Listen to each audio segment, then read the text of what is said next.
responsibilities is to bring about conviction. Now, remember this about the Holy Spirit. The Holy Spirit will never say to you, you are bad today. He would not say to you, well, that's pretty good. The Holy Spirit only convicts, that is, makes us aware of specific sin in our life. That is, He would say to you, that was not the truth. Or He would say to you, that was a lustful look. Or He would say to you, you cheated.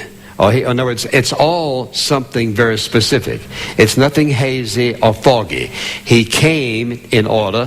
One of His primary responsibilities is to convict us, He says, of sin, to make us aware of it, and to bring us to accountability, help us to face it, in order to ultimately bring us to confessing that sin and repenting of it, which means not only to become aware of it. It's not enough for Him to simply make us aware of sin and disobedience, but also to do something about it, which is confession and repentance. But let me quickly say, He not only convicts us of sin, but you know what He does?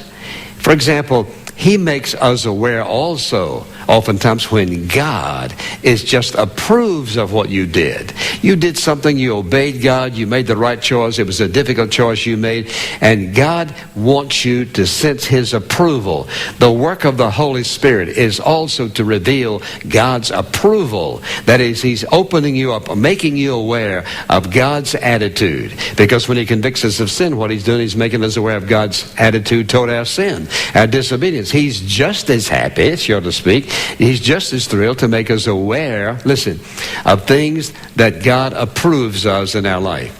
He approves of good conduct. He approves of this. So when you say the Holy Spirit is at work, He's at work to make us aware of those things in our life that are not right. Now, let's take a few examples of how this works in Scripture. And go back, if you will, to Psalm 51 for a moment. Listen to what he says. In the 51st Psalm and verse 3, for I know my transgressions, and my sin is ever before me. Against you, you only, I have sinned and done what is evil in your sight, so that you're justified when you speak, and blameless when you judge. And so that's just the beginning part of it. So what is he doing? He is acknowledging his sinfulness. And that is always serious business with God, when the Holy Spirit brings us to awareness of our sin before a holy God.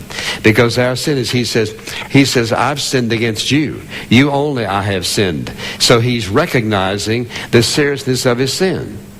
And so what's the end result of the Spirit of God convicting us, making us aware, uncovering something in our life? Well, look at the second chapter of Acts, for example. And if you notice in this second chapter, Peter has preached at Pentecost this tremendous sermon. And when he comes down toward the end of this message, here's what he says in verse 36. He says, therefore, let all the house of Israel know for certain that God has made Him both Lord and Christ, this Jesus whom you crucified.